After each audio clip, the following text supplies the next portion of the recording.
और सरकार का जो भी समाज भलाई का कार्य है उसमें गुरुजी ने हमेशा बढ़ चढ़ के साथ दिया है। और गुरुजी के 7 करोड़ फॉलोवर्स ने गुरुजी की एक आवाज़ पे मतलब हर बात को मानना है। तो सरकारों को यही मानना चाहिए कि भाई जो चीज़ हम लोगों को थोड़ा देर से समझा पाते हैं गुरुजी के माध्यम से वो चीज़ें जल्दी फॉलो हो जाती हैं। नमस्कार दोस्तों, द फैक्ट टाइम में आपका स्वागत है। सेंट डॉक्टर गुरमीत राम रहीम सिंह जिनसा व डेरा सच्चा सौदा के बारे में बातचीत हम पब्लिक के बीच में कर रहे हैं कि एक्चुअली में पब्लिक का क्या इंटरेस्ट है, उनके बारे में क्या कहना है, उनके बारे में काफ़ी कुछ हेडलाइंस उनके बारे में पिछले 3-4 सालों में दिखाई गई, लेकिन एक्चुअली में रियलिटी क्या है ये हम आपको सीधा बातचीत पब्लिक की दिखाते हैं। नमस्कार सर। नमस्कार। क्या नाम है सर आपका? रमणीक गर्ग। सर क्या प्रोफेशन है आपका? मैं बिजनेसमैन हूँ, फर्नीचर डिज़ाइनर हूँ। सर डेरा सच्चा सौदा संस्था को कब से जानते हो सर आप? मैं 1997 से जुड़ा डेरा सच्चा सौदा से। यूपी से बिलोंग करता हूँ, मेरठ से। हमारे नज़दीकी बरनावा आश्रम है इन्हीं का, डेरा सच्चा सौदा का। तो गुरुजी उधर आते होते थे, काफ़ी समाज भलाई के कार्य गुरुजी करते हैं, वहाँ भी सुनते थे।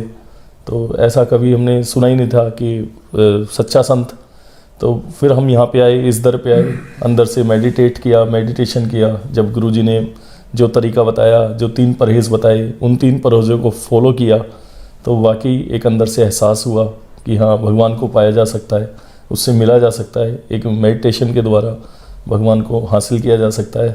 पता चला कि हाँ भाई, भगवान जैसी चीज़ भी जिसे हम पत्थर की मूर्ति में समझते थे वो भी कहीं ना कहीं हमें अंदर से एहसास हुआ कि भगवान है। सर आपसे कोई पैसा वगैरह लिया जाता है, दान चढ़ावा समथिंग कुछ? कभी नहीं। 1997 से मैं जुड़ा हुआ हूँ डेरे से, कभी नहीं। बस ये ज़रूर है, गुरुजी ने एक तरीका बताया कि आप परमार्थ करो, समाज भलाई के कार्य करो। मान लो कोई भिखारी भी सामने से मिलता है, भिखारी कहता है जी पैसे दे दो, हम उसको पूछ लेते हैं भाई किस लिए चाहिए। वो कहता है जी कपड़े पहनाने हैं, ठीक है भाई कपड़े बना देते हैं। वो कहता है गरीब बच्चे की पढ़ाई करनी है, पढ़ाई करा देते हैं। गुरुजी ने इतने समाज भलाई के कार्य चलाए हुए हैं, 140 के करीब समाज भलाई के कार्य अपने डेरा आश्रम से चल रहे हैं।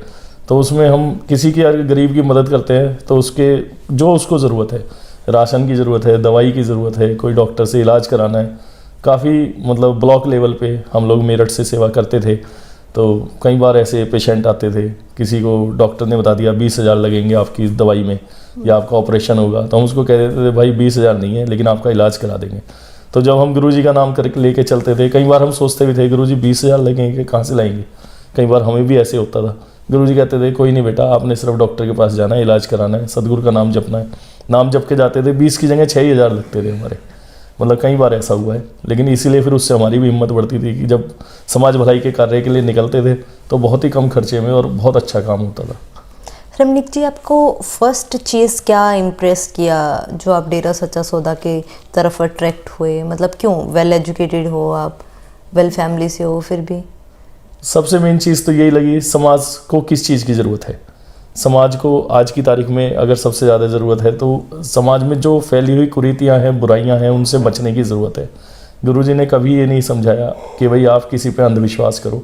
गुरुजी ने हमेशा हर चीज़ के लिए ऐसे समझाया, बेटा ये चीज़ है साइंटिफिक, आप उसका रीज़न देखो। अगर कोई चीज़ साइंटिफिकली आपको सही लगती है तो आप उस पर विश्वास करो। तो यहाँ पे आके हमें बस यही लगा कि अंधविश्वास से बचे, बुराइयाँ छोड़ी। बुराइयों में जैसे लिकर है, शराब है, हमारे यहाँ यूपी में बहुत लोग इसके आदी हैं। मतलब इवन जब तक नाइट में ड्रिंक नहीं कर लेते जब तक सुबह की आँख ही नहीं खुलती उनकी। तो इन सब बुराइयों से बचने के लिए हमें लगा यार ये अब एक वचनबद्ध हो गए। गुरुजी ने कहा बेटा आप नाम जपो, आपको फिर फ़ायदा होगा, और आना भी शुरू हुआ। फिर हमने धीरे धीरे जैसे जैसे बुराइयों को छोड़ा, डेरे से जुड़े, नाम लिया, तो उसके बाद फिर हमेशा अपनी लाइफ में फ़ायदा ही फ़ायदा हमने देखा डेरे से जुड़ के। सबसे मेन वजह तो यही रही डेरे से जुड़ने की कि हम बुराइयों से बचे। सर इसमें पब्लिक को कोई बेनिफिट मिलता है सर? मतलब इस बिल्कुल, हर संगत को। जैसे आप मान के चलें घरों में लड़ाई झगड़े होते थे, लोगों के यहाँ नशे, मान लो किसी की कमाई कम है लेकिन वो सारी कमाई ही नशों में उड़ा देते थे। हम तो यूपी में बहुत स्वर्ग जैसे घर देखते हैं आज की तारीख में, जो डेरे से जुड़े हुए हैं, नाम से जप रहे हैं, जिनके यहाँ मतलब हमेशा इतनी बुराइयाँ घरों में थी लेकिन गुरुजी से नाम लेके वो सारी बुराइयाँ अपनी छोड़ गए हैं। आज की तारीख में नाम जपते हैं, अच्छा शुद्ध खाना खाते हैं, मतलब उनके घर स्वर्ग जैसे बन गए हैं। और वो हर चीज़ को श्रेय गुरुजी को ही देते हैं।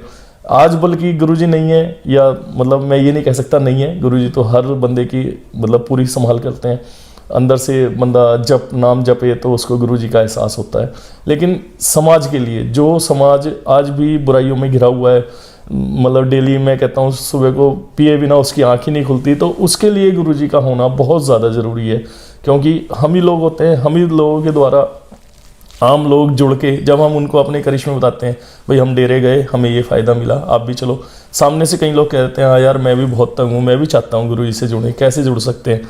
तो फिर हम उनको बताते हैं भाई अभी तो आजकल गुरुजी नहीं है। तो इसलिए समाज की भलाई के लिए गुरुजी का आना बहुत ज़्यादा ज़रूरी है। जैसे लोगों के घर नर्क बने हुए हैं, शराब पी पी के लोग, मतलब तो बहुत सारी चीज़ें हैं। जैसे बहनों के लिए गुरुजी ने बहुत अच्छा मतलब सोचा, जैसे एक थर्ड जेंडर का उनको क्या कहते हैं, ये अपने जो किन्नर भाई है, किन्नर समाज है, इसको पिताजी ने सुख दुआ समाज से नवाजा, इनको थर्ड जेंडर गवर्नमेंट से वो कराया। अभी मैंने पीछे कहीं पढ़ा था रेलवे में भी इनको कहीं नौकरियां मिली हैं। तो गुरुजी ने तो हर समाज के बारे बड़ी बारीकी से सोचा है। बहनें हैं, वैश्य, कन्या भ्रूण हत्या, इसके लिए रैलियां गुरुजी ने निकाली, जगह जगह पर रैलियां निकलवाई। हमारे यूपी में हमारे यहाँ करीब 100-200 हज़ारों रैलियां गुरुजी ने निकलवाई। लोगों को समझ आया, तो जिसे कह देते हैं हमारे यहाँ यूपी में सफाई कराना, वो सब चीज़ बंद हुई। तो समाज की बड़ी भलाई हुई इससे। एक जैसे हम रेशो देखते हैं हरियाणा में, यहाँ पे रेशो बहुत कम है, पर मतलब बहनों का और भाइयों का रेशो देखते हैं। तो उस तरफ से भी हम देखते हैं तो गुरुजी ने हर समाज को बड़ा फ़ायदा मतलब पहुँचा। क्योंकि गुरुजी के होने से इंसान को ये पता चलता है कि भाई क्या सही है और क्या गलत है, जो हम कर रहे हैं क्या प्रकृति के हम खिलाफ कर रहे हैं, या और क्या चीज़ हमारे काम करने वाले हैं जो हम काम कर रहे हैं। मतलब सर अभी एक और चीज़ अभी सोसाइटी में बहुत देखते हैं, आए दिन ऐसी न्यूज़ आती है कि छोटी छोटी बेटियों के साथ ऐसे केसेस सामने आते हैं कि मतलब एक रूह कांप जाती है जी। इसका बेसिक रीज़न क्या लगता है सर, क्यों मतलब हमारी सोसाइटी में ऐसी सोच पनपती जा रही है? सबसे मेन रीज़न तो जी मेरे को यही लगता है, अशिक्षित जो लोग मतलब करते हैं, मुझे ऐसा लगता है कि वो अशिक्षित हैं, प्रकृति के विरुद्ध जाके कोई भी काम करते हैं। तो उनको सबसे मेन तो शिक्षा की ज़रूरत है, और एक सच्चा संत ही इस तरह की समाज को शिक्षा दे सकता है कि क्या सही है क्या गलत है। तो मैं तो इसको यही रीज़न बताऊंगा कि लोग अशिक्षित हैं। सर आज तक क्या संत जी ने ऐसी शिक्षा के ऊपर जोर दिया है? संत जी तो हमेशा यही सिखाते हैं, जैसे नाम से जोड़ते हैं, पर स्त्री पर पुरुष, जो अपना तीसरा वचन है, बड़े हैं तो माता पिता का दर्जा देते हैं, बराबर के हैं तो भाई बहन, छोटे हैं तो बेटा बेटी, यही समझना है सबको, यही मानना है। तो गुरुजी से अगर कोई बंदा पर्सन जुड़ गया तो वो तो 100% इन वचनों को फॉलो करता है, और इसका उसको समाज में एक स्थान भी मिलता है, एक फ़ायदा भी मिलता है, और एक मतलब एक उसका स्थान भी होता है, उसका कहीं ना कहीं स्टैंड भी वो करता है समाज में। सर एक तरफ आप उनका पॉइंट रख रहे हो, लेकिन दूसरी तरफ उनके ऊपर इतने एलिगेशंस भी लगाए जा रहे हैं, आपका क्या पॉइंट ऑफ व्यू है इसके लिए? मैं तो यही कहता हूँ, जिन लोगों की दुकानों पे इस चीज़ से असर पड़ता है वही लोग गुरुजी के बारे गलत बोलते हैं।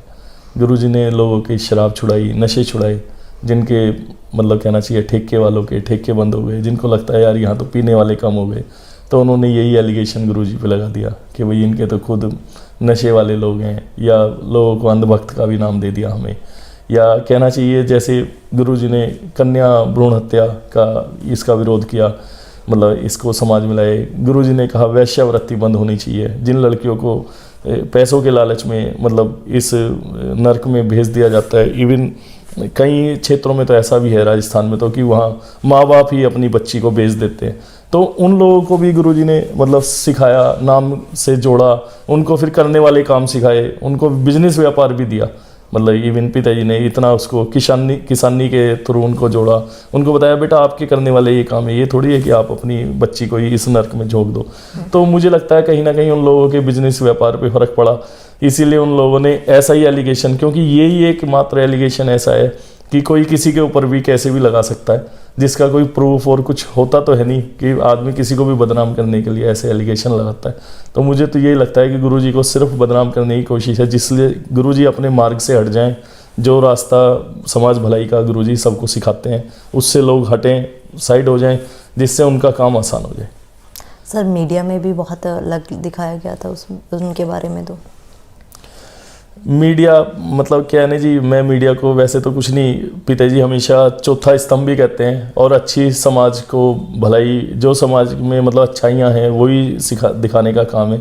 लेकिन आजकल मीडिया का खुद का ही ये नहीं रह गया है, क्योंकि आज आप देखेंगे चैनल ही सौ चल रहे हैं जी, उनको कुछ ना कुछ मसालेदार न्यूज़ देनी होती है। मान के चलें, जैसे मैं एक छोटा सा उदाहरण दूंगा, गुरुजी ने एक सर्च चली रिसर्च, तो जर्मनी से कोई डॉक्टर आए हुए थे, मुझे ख्याल में नहीं किस कंट्री से आए हुए थे। तो गुरुजी ने पूछा, बेटा जैसे अपने ये अपना मुर्दा जलाते हैं तो इसमें अस्थियां बच जाती हैं, इस अस्थि का आप क्या करें, इसके बारे आप कोई रिसर्च करो, क्योंकि अस्थियों को हम फूल प्रवाह करने के नाम पे जब नदियों में बहा देते हैं तो वो नदी का पानी अशुद्ध होता है, और उसमें आगे आगे पानी की कहीं ना कहीं मतलब हमें कमी होती जा रही है, एक तरह से लेवल से देखा जाए जनसंख्या के हिसाब से। तो गुरुजी ने कहा, यार वैसे ही नदियों की सफाइयाँ नहीं होती, इतना फंड लाखों करोड़ों रुपए सरकारें फाइलों में भरती रहती है और सफाइयाँ होती नहीं, क्यों ना हम कुछ ऐसा करें कि इन फूलों का कोई और उपचार करें जिससे लोग इनको नदियों में नहा बहाए।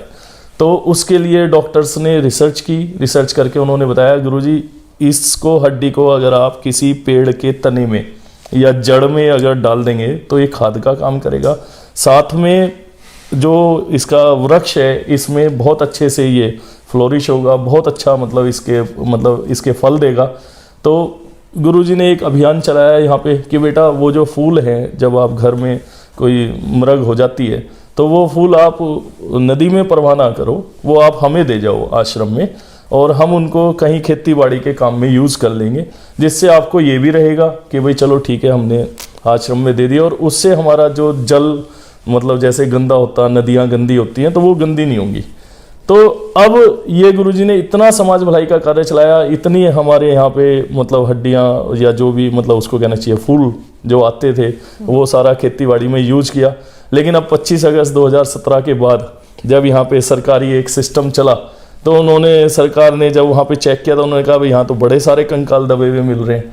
तो अब उनसे कोई ये पूछे भाई ये कंकाल क्या होता है, और उनको कंकाल और फूल का मतलब ही नहीं पता। मतलब कंकाल बिल्कुल अलग चीज़ होती है, कंकाल का फूल से कोई लेना देना नहीं है। फूल तो जब पूरे बॉडी को आप बर्न कर देते हैं उसके बाद में जो पार्ट्स बचते हैं वो फूल होते हैं। तो इसलिए अब ये तो कहीं भी किसी चीज़ को मतलब लगा के बता भी सकते हैं। तो वही चीज़ें अब मान के चलें, वो पत्रकार जाके उन्होंने कहीं कोई पेड़ के तने में देख लिया तो उन्होंने भी उसको ज़्यादा हाईलाइट किया कि भाई यहाँ पे तो वाकई हमने भी देखे हैं जी मुर्दे हैं। जबकि अगर वो किसी वैज्ञानिक खोज करें तो उनको सही मायने में पता चले कि क्या फूल हैं और क्या वो मतलब मुर्दे हैं जी। एक इस तरीके से आरटीआई भी किसी ने आई थिंक लगाई थी तो उनका भी यही मानना था, ऐसा कुछ नहीं मिला। हाँ जी सर, क्या और पॉइंट आप क्या बताना चाहेंगे कि हमारी कंट्री के लिए फिर गुरुजी का क्या कंट्रीब्यूशन है? कंट्री के लिए तो इसलिए क्योंकि यहाँ पे ये कंट्री एक इंडिया मात्र ऐसी कंट्री है जहाँ सर्वधर्म संगम है। मतलब सभी हर 100 किलोमीटर पे इतनी मतलब भाषाएं बदल जाती हैं। तो इस कंट्री को तो इसलिए सबसे ज़्यादा ज़रूरत है क्योंकि एकमात्र ये कंट्री ऐसी है जहाँ पे 100 से ज़्यादा मतलब कहना चाहिए अलग अलग लोग, अलग अलग कम्युनिटी के लोग यहाँ पे जुड़े हुए हैं। और गुरुजी ने ये जो अपना एक डेरा सच्चा सौदा बनाया, इसको सर्वधर्म संगम बनाया। तो यहाँ पे एक भाईचारा है, सबसे बड़ी बात है। यहाँ पे आपको अमीर से अमीर आदमी, गरीब से गरीब आदमी एक पंक्ति में बैठ के मतलब लंगर खाते मिलेगा, सेवा करते मिलेगा। किसी जात से मतलब नहीं है उसका, किसी धर्म से मतलब नहीं है। एक इंसानियत का पाठ गुरुजी हर किसी को समझाते हैं। गुरुजी ये कहते हैं कि हर इंसान में आपको भगवान मिलेगा, इसलिए इंसान को इंसान से प्रेम करना सिखाते हैं। जातिवाद पे मतलब गुरुजी हमेशा ये कहते हैं, बेटा जातिवाद कुछ नहीं होता, सबसे पहले नंबर पे इंसानियत होती है। अपना धर्म ना छोड़ो, जो आपके धर्म ने आपको सिखाया, चाहे कोई बनिया है, हिंदू है, मोमडन है, जो आप जिस धर्म में हो उसी धर्म में रहो। लेकिन सबसे पहले जो मेन चीज़ आपको सीखने की है वो है इंसानियत। जैसे लोग खून के प्यासे हो जाते हैं, एक दूसरे को मार काट करते हैं धर्म के नाम पे, कोई लड़ाता है, कोई लड़ता है। तो गुरुजी ने वो सब चीज़ बड़े अच्छे से यहाँ पे एक सिखाई कि भाई आप अपने धर्म में रहो, अपना धर्म मत छोड़ो। लेकिन इंसानियत का पाठ गुरुजी ने पढ़ाया, सबको बताया कि भाई क्या इंसानियत है और किस तरह से आपने अपना जीवन व्यतीत करना है इंसानियत के लिए। सर, अब सोसाइटी में गुरुजी जैसे 3-4 सालों से नहीं है, तो क्या लगता है क्या इम्पैक्ट सोसाइटी के ऊपर एक्चुअली में हो रहा है? सर बहुत सारी कुरीतियाँ हैं, जैसे ये वैश्यावृत्ति वाला मैं आपको बताता हूँ। मुझे लगता है कि जब हम लोग सिरसा में अभी लास्ट 7 ईयर से हूँ, तो मुझे लगता था कि सिरसा तो बिल्कुल स्वर्ग जैसा है, यहाँ पे तो कोई भी बुराई नहीं है, गुरुजी हैं तो सब कुछ बहुत अच्छा है। लेकिन अब पिछले लास्ट 3 ईयर से मुझे क्या लगता है कि यहाँ तो यही वाला बिजनेस वैश्यावृत्ति वाला ही बहुत ज़्यादा, मतलब इवन इतना लोग आए दिन सुनने में आता है, कई का सारी कॉलोनियों में वीवीआईपी लोग भी इसमें बिजनेस में बहुत ज़्यादा एक्टिव हो गए हैं। तो मेरे को तो यही लगता है कि समाज को मतलब जो एक अच्छाई, एक कहना चाहिए कि एक स्वर्ग जैसा माहौल था, वो बिल्कुल ही धीरे धीरे ख़त्म होता जा रहा है। जैसे मैं आपको बताता हूँ, जब मैं 7 ईयर पहले सिरसा में, मेरे को एक भी नॉनवेज की या मीट की दुकान नहीं मिलती थी। आज अगर मैं सिरसा की बात करूँ तो सिरसा में कम से कम 100 दुकानें मीट की और नॉनवेज की खुल चुकी हैं। क्या ज़रूरत है, गुरुजी तो कभी भी नहीं सिखाते ये सब चीज़, नॉन वेजिटेरियन होना। मतलब प्रकृति के अनुसार जो इंसान को मतलब बोला गया है वो वेजिटेरियन ही बोला गया है। ऐसी लिकर है या जितनी भी समाज बुराइयां हैं वो बहुत ज़्यादा आज की तारीख में मतलब पसरी हुई हैं। हम तो सिरसा को ही देखते हैं, जब सिरसा में ही इतना ज़्यादा ग्राफ है तो दुनिया में तो क्या हालत हो रही होगी। तो हमें तो ये लगता है कि जल्द से जल्द इसको कंट्रोल करने के लिए, इसको मतलब सिस्टम में लाने के लिए गुरुजी का आना बहुत ज़्यादा ज़रूरी है इस समय, समाज हित के लिए। सर आपको क्या लगता है अभी 3-4 सालों से जो ये एक पनिशमेंट कह लीजिए, सज़ा कह लीजिए, एक संत को मिली है कि पूरे समाज को मिली है? मुझे तो ये लगता है जी पूरे समाज को ही मिली है। संत तो संत ही होते हैं जी, वो तो भगवान का अंश होते हैं। उनको तो मतलब चलिए खैर आप कह सकते हैं कि भी शारीरिक, लेकिन मतलब समाज भलाई के लिए तो वो आज भी पूरा सोचते हैं और आज भी अपना आशीर्वाद पूरे समाज पे रखते हैं।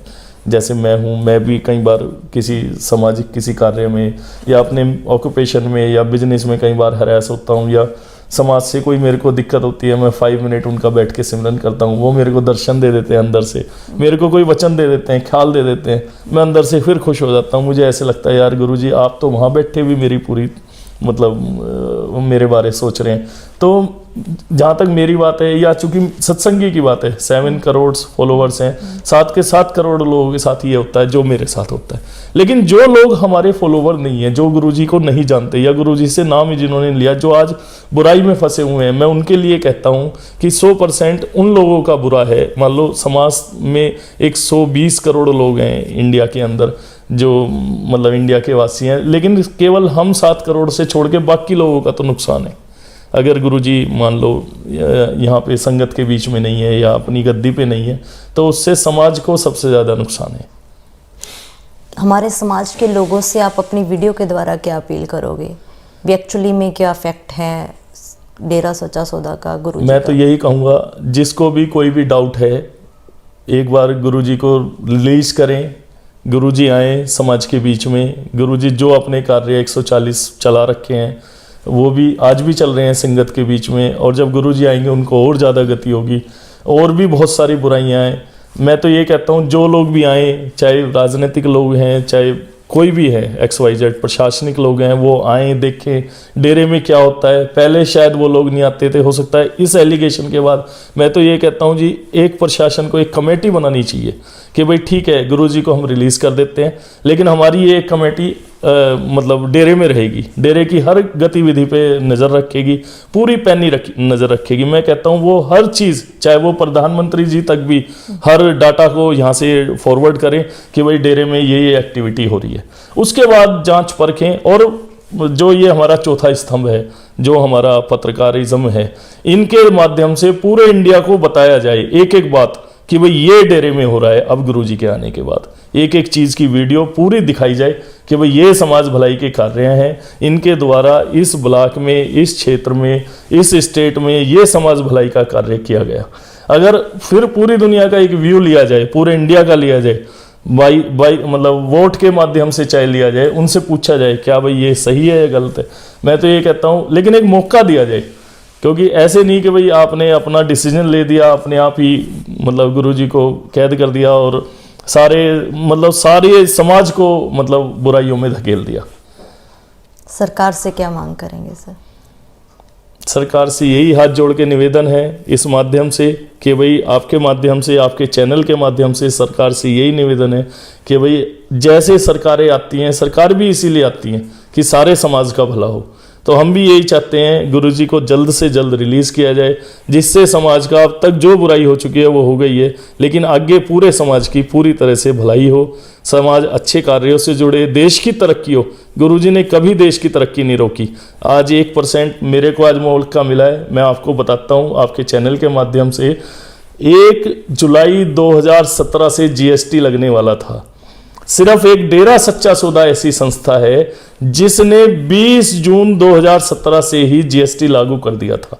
इन्होंने हमें पूरी तरह से ये कह दिया था, बेटा 100% कोई भी बिजनेस आज की तारीख में, चाहे आप परचेजिंग करेंगे, चाहे आप सेल करेंगे, सारा जीएसटी के आधार से करेंगे। जबकि हमने पूरी दुनिया में देखा है जनवरी 2018 तक भी जीएसटी कई जगह पे लागू नहीं किया था गवर्नमेंट ने। हर गवर्नमेंट की इतनी मजबूरियां हो गई थी, लेकिन आप हमारे हर डिपार्टमेंट को चेक कर सकते हैं किसी भी माध्यम से। हमारे यहाँ जीएसटी गुरुजी ने 20 जून 2017 से ही लागू करा दिया था। गुरुजी ने बोल दिया था, बेटा हम जीएसटी का समर्थन करते हैं और सरकार का जो भी समाज भलाई का कार्य है उसमें गुरुजी ने हमेशा बढ़ चढ़ के साथ दिया है। और गुरुजी के 7 करोड़ फॉलोवर्स ने गुरुजी की एक आवाज़ पे मतलब हर बात को मानना है। तो सरकारों को यही मानना चाहिए कि भाई जो चीज़ हम लोगों को थोड़ा देर से समझा पाते हैं गुरुजी के माध्यम से, वो चीज़ें जल्दी फॉलो हो जाती हैं। तो ये मान के ही मतलब सरकारों को गुरुजी को रिलीज़ करना चाहिए। सर एक क्वेश्चन मैं और ऐड करना चाहूँगी, आपको क्या लगता है कि गुरुजी कानून का किस तरीके से सम्मान करते हैं, किस तरीके से रिस्पेक्ट करते हैं?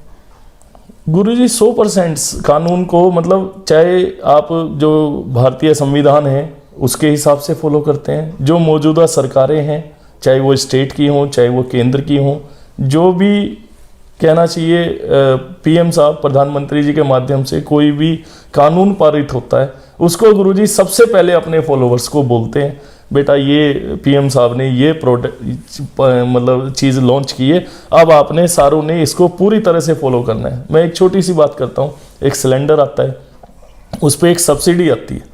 सभी को गवर्नमेंट ने, पीएम साहब ने ये कहा कि भैया जो छोड़ना चाहे वो छोड़ सकता है सब्सिडी, जो ना छोड़ना चाहे वो अपना अकाउंट नंबर वहाँ लिखवा दे, 1 महीने बाद उसके अकाउंट में सब्सिडी आ जाएगी। मैं आपके माध्यम से बताना चाहूँगा 7 करोड़ लोग फॉलोवर्स हैं गुरुजी के, एक भी बंदे ने अकाउंट नंबर नहीं डाला, एक भी बंदे ने।